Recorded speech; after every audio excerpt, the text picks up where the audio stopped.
Funding for this program provided by the Thornburg Foundation, which invests in enduring solutions to help solve problems affecting people and our planet.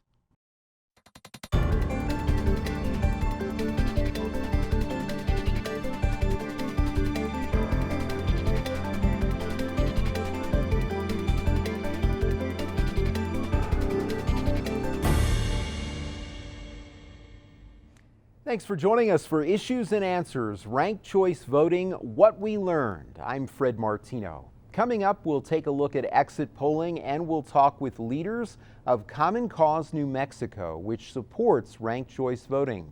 But first, let's hear from voters and the county clerk's office. In depth, here's Michael Hernandez.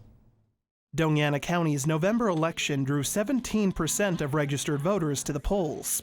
In Las Cruces, turnout was better at 22%. Las Cruces was one of about a dozen cities nationwide to use ranked choice voting. So an undervote is like when you go in and you choose to skip a race. Deputy County Clerk Lindsay Bachman says it's hard to pinpoint what drives turnout, but voter participation in Las Cruces was higher than in 2017 and 2015, about 11% and 18% respectively. We had a full ballot of local entities, everything from Las Cruces Mayor, Sunland Park Mayor, Hatch Mayor, right? And each one of those entities are talking about the election and are hopefully asking voters to show up and vote.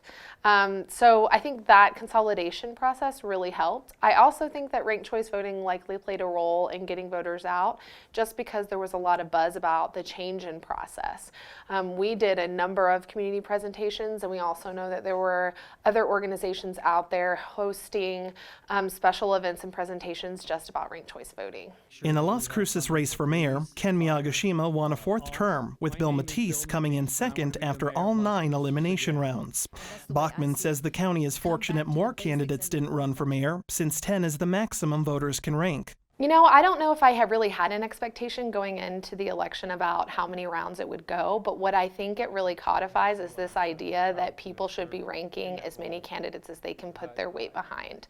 Because what happens is if you do not choose to rank your ballot all the way out or even just beyond your first choice, you're forfeiting your right to vote in a runoff. And what we know about a 10-candidate race is that it went into a runoff multiple times, 9 times.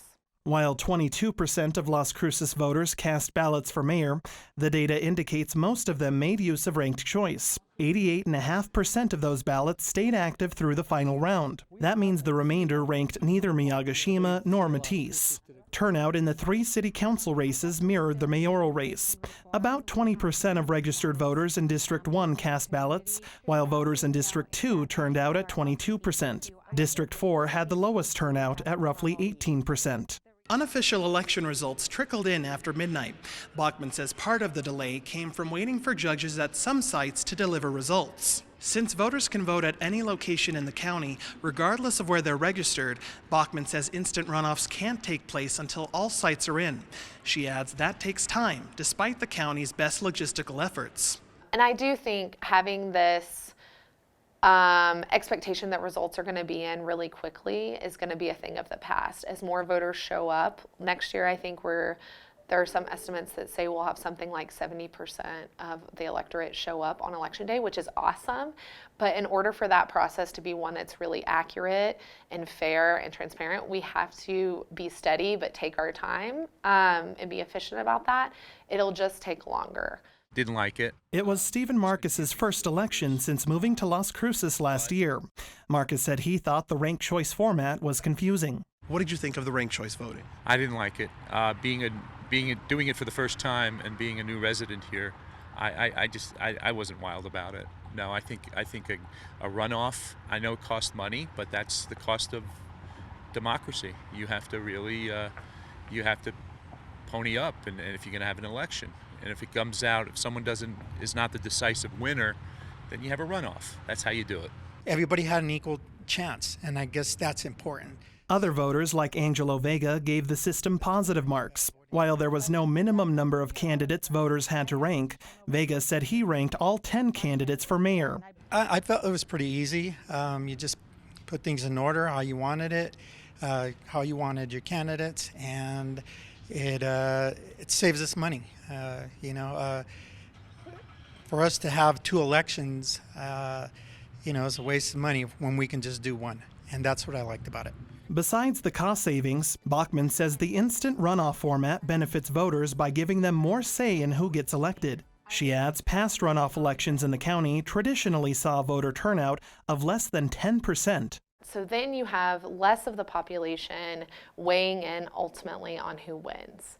What we know is that ranked choice voting or instant runoff voting is more convenient for voters because you're participating in the runoff at the ballot box the first time. So each round is like an additional runoff. And what's great about that is that it's more convenient for people, and also it saves the city quite a bit of money.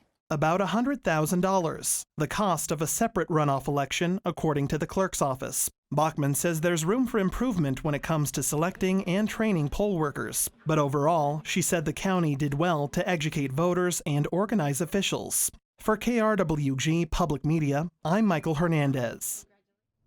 And now to learn more about ranked choice voting, I'm very pleased to have with us from Common Cause, New Mexico, Heather Ferguson and Mario Jimenez. Thank you both for being here today. Thank you. Thank you for having us. Good to have you with us. Heather, I want to start with the basics. I know Common Cause does support ranked choice voting. This is something that we're seeing to grow around the country. Why does Common Cause support it? Well, our founder, John Gardner, had once famously said that democracy is not a spectator sport. And democracy will truly only thrive when you have active participation by the electorate, by the public. And so ranked choice voting is just one more new tool for voters to be able to not only utilize, but we have found that it follows and enhances everything that the voters really care about, which is they want to make sure that the candidate that is elected to represent them is the candidate that has won the majority of the vote. And that's a really important piece right there, is that with the algorithms that ranked choice voting utilizes, that will allow for the final candidate to represent the majority of all of the people's vote and to represent them. The second piece is that in a study done by The Economist 2 years ago, where they studied 79 elections in 26 municipalities, they found that those municipalities that had implemented ranked choice voting saw a 10% increase in voter turnout. That's where it stops being a spectator sport. You're getting voters re-engaged, and it was directly correlated to only those municipalities that had ranked choice voting. Voters don't want to turn out for a runoff election. They don't want to have to come back out a second time. You see such a significant drop-off, which we will talk about a bit more as we get into the report.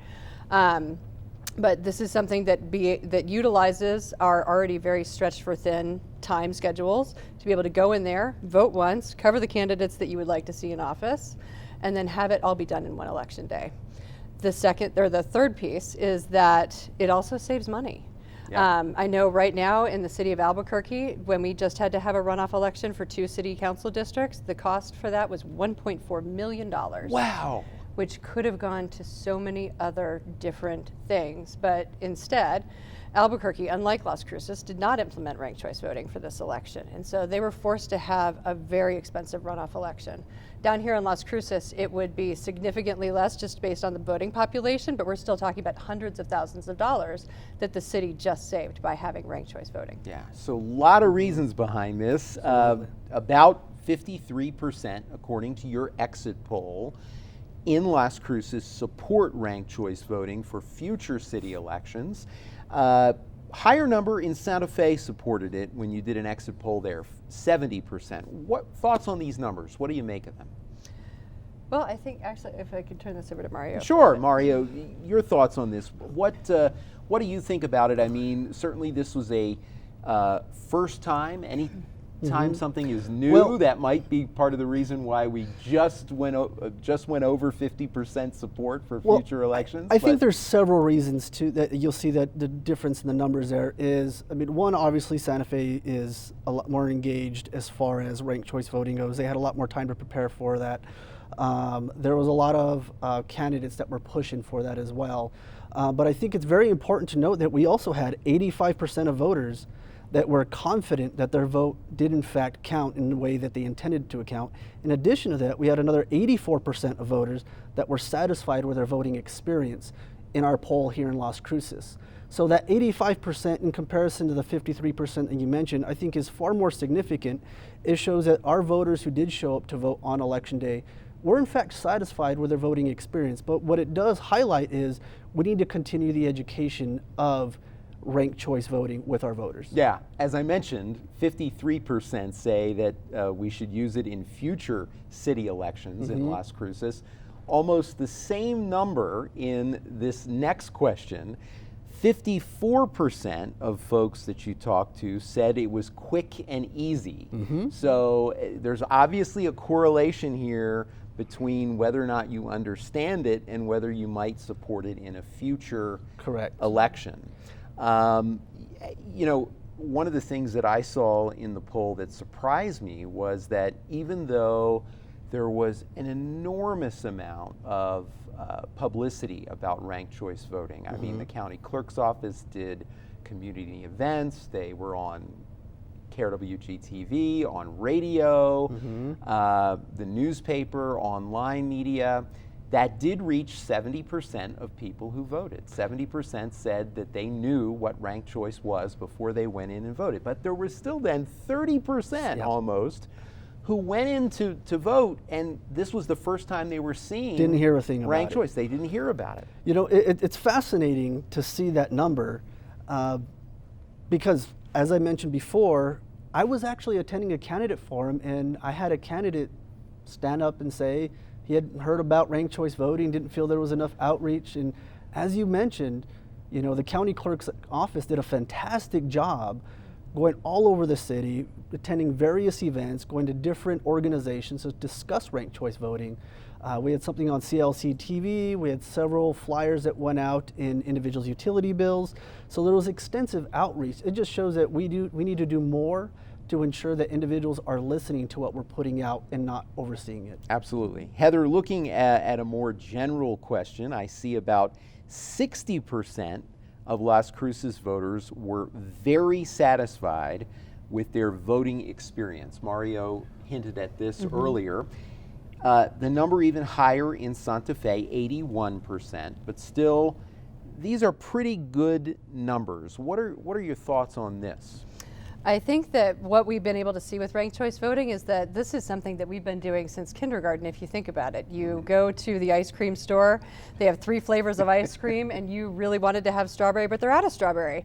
So what are your next 2 choices if you really still wanted to have ice cream? And that is exactly what ranked choice voting does. I think the city clerk's job did a fantastic job putting together, the city clerk's office did a fantastic job putting together these mailers where they created these little characters for folks to be able to intuitively understand how ranked choice voting worked.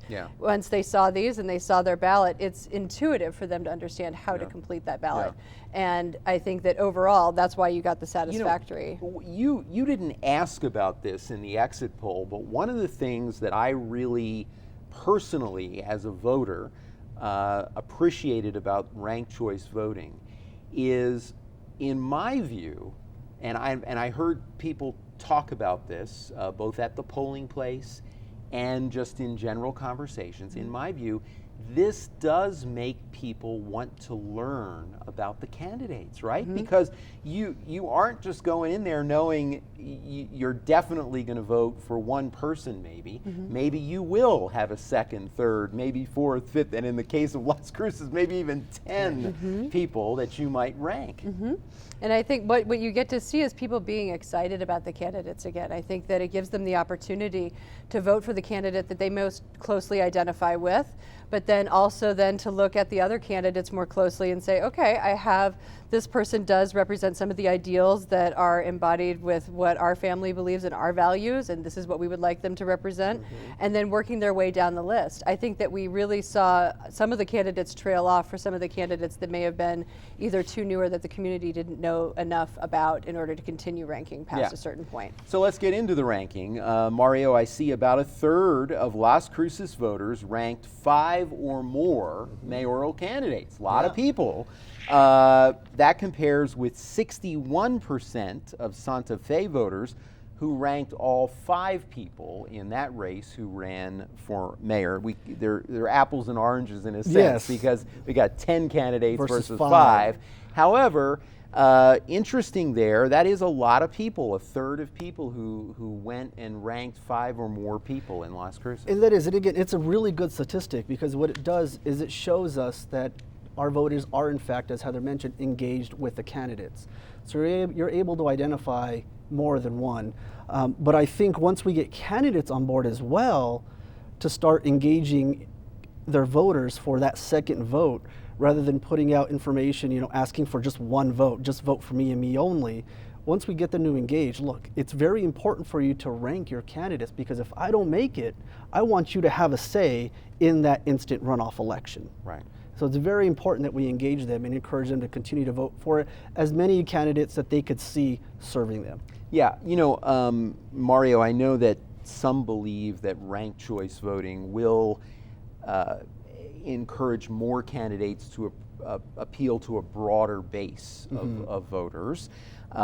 This in turn could lead to more positive tone in a campaign. Absolutely.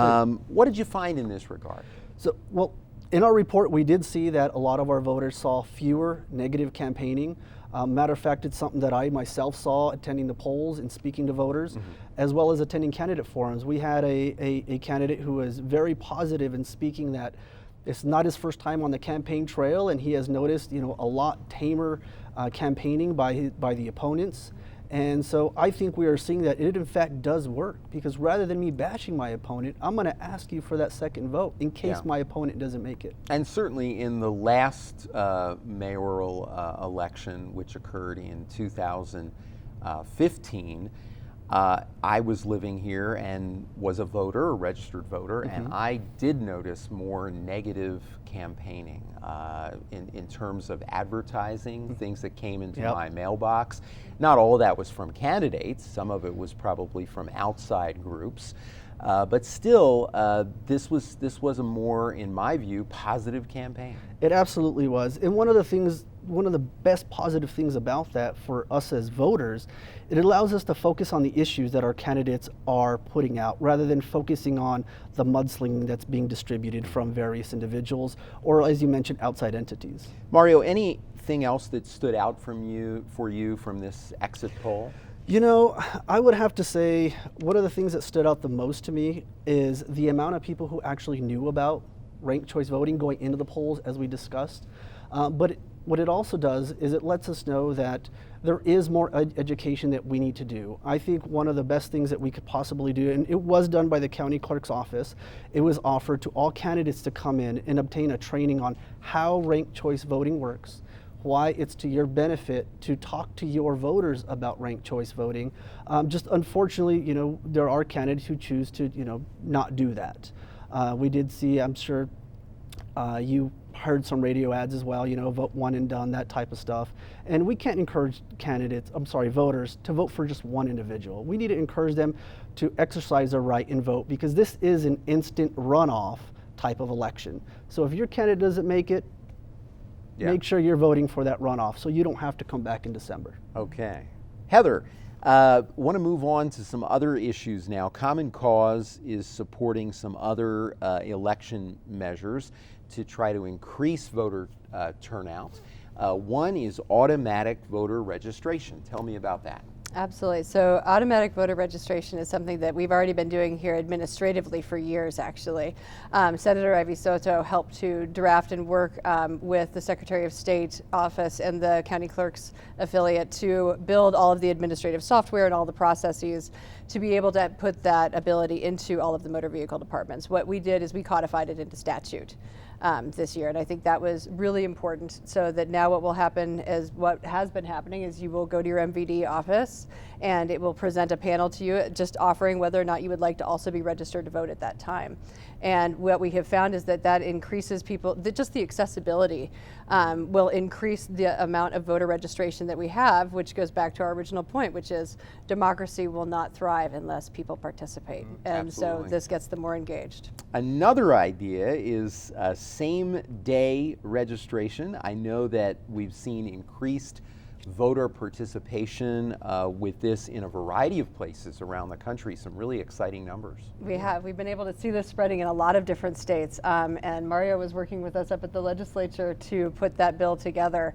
What we will be able to have is same-day voter registration on Election Day by November of 2021. This has a phased-in implementation built in for all of the county clerks so that they will be able to technologically catch up and be able to access the voter rolls in real time. But this allows for that phase-in process to happen. So it's an option in 2021, or is it going to be required? Required. Required. Okay, Yes. that's a big difference. The phased in, the way the phased in works is currently, as we sit today, individuals can register to vote through the Saturday prior to Election Day now.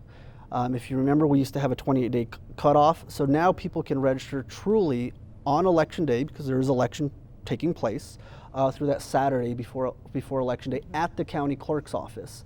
Now the option is, county clerks throughout the state, they have an option to expand that from their office to additional locations outside of their office.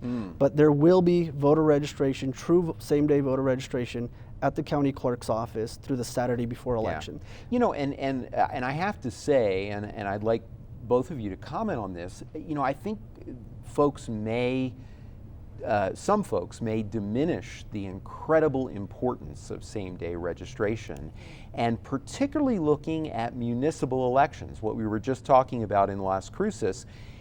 In Las Cruces, as many people watching this program know, you are not even an official candidate until 2 months before Election Day, 60 days. So of course, there isn't a great deal of information out there for voters typically until about a month before Election Day, and definitely not more than 2 months. So getting that same day opportunity for some people could be very important.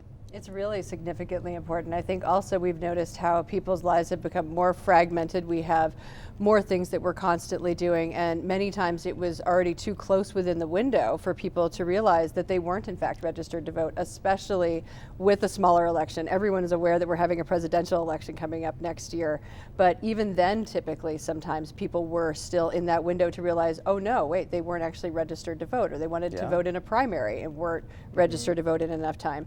Now at least we have really narrowed that window, and eventually we'll be able to close it so that those individuals will be able to get registered. Yeah, and we should mention another thing that changed in recent years in the state of New Mexico is that if you have a state-issued ID and you're not registered to vote, you can go online to register. You can't do that without having a state ID already, but if you have that, you can go online. We actually have on our homepage the link to be able to go do that at the Secretary of State's office. That is actually a great feature. I'm really happy you brought that up. Also, individuals who are currently registered to vote, if you're already registered to vote, you can change your voter registration online without having to go down to the county clerk's office. And as Heather was mentioning, you know, one of the great things about having true same-day registration is, you know, with myself administratively, during my time administering elections in the clerk's office, we had several occasions where individuals moved here from Arizona, you know, students moved down here from another area of the state, and they're within that window, but they're residents of Doña Ana County. They're not allowed to vote here, so they have to obtain their ballot from their former county or from their former state. Well, why are we having them vote on issues that they are no longer qualified for or going to affect them? We want them to vote on issues that are going to affect them here today where they live. Okay. Speaking of an issue that affects so many people, Heather, and is another issue that Common Cause is working on, open primaries. Yes. I was really surprised as I was researching for this show to see that nationally, we're talking about more people being disenfranchised nationally if they live in a state without an open primary than anyone else. That about 40% of folks are independents nationally, and about 30% are Democrats, 30% Republican. Exactly. And so open primary, a lot of states do this, New Mexico doesn't, but you want New Mexico to make the change. We do, and in fact, we've been lobbying for this for years. I think that it's significantly important because when we look at the voter registration for 18 to 24-year-olds, typically that number is ever increasing every year. That the individuals, the electorate that is in that age range has never seen a functional Congress. They do not identify with either party. They don't identify with the fundamentals of either party or the value system, the platforms of each party either. So they are consistently registering more and more as DTS or unaffiliated voters. And so what we're doing, though, is we are completely disenfranchising them when it comes to making a choice in the primary election, and therefore also making them feel disenfranchised when we get to a general election. These are individuals who are incredibly politically active, especially here on our college campuses at NMSU and at UNM. I know that many of the college students there are deep into understanding money and politics. They understand all of the different voting systems and the needs of our democracy, but they feel like they don't have a voice. And they their feel, tax dollars are helping to pay for that primary election. So that's Exactly a it. very important point. Exactly. Mario, thoughts on this? So, well, I mean, to that, I mean, we have a result from our poll. I mean, we had 14.3% of individuals that were surveyed be between the age range of 18 to 29. That's the third highest of the age ranges that we surveyed, when typically that would normally be one of your lowest. I mean, that goes to show, as Heather mentioned, we are seeing a lot of youth turn out to the polls, and we need to do our best to make sure that their voices are heard at the ballot box also. Not just the general, but the primaries. And of course, there is a big effort to get more young people to get out there and vote. We saw in the midterm election that there was a big increase in youth voter turnout. Also, very significant to our state and our region, there was an increase in Hispanic voter turnout as well.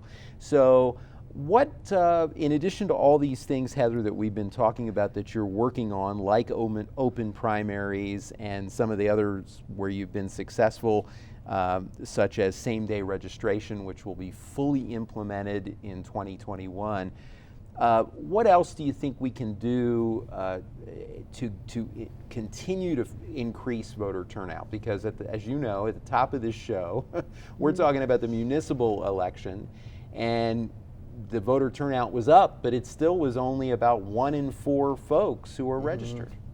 That's one of the most frustrating points. We've been asking about that in our annual poll every year, which is, sorry, hold on.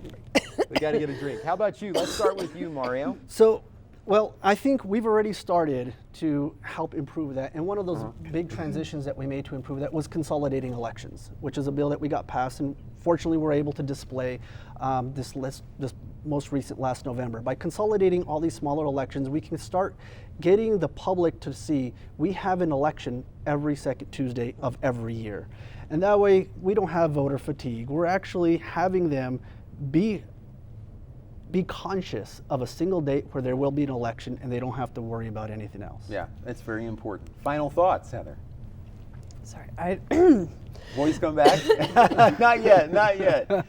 So as we continue to look at this, I know Common Cause has a great website. You can check out their website. They have lots of information about ranked choice voting and some of the other things that they support. And one of the things that we'll all support is the end to allergies, right?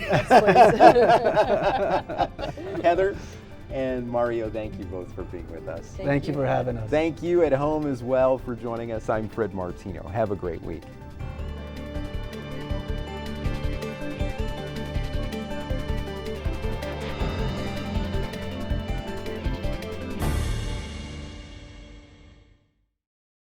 Funding for this program provided by the Thornburg Foundation, which invests in enduring solutions to help solve problems affecting people and our planet.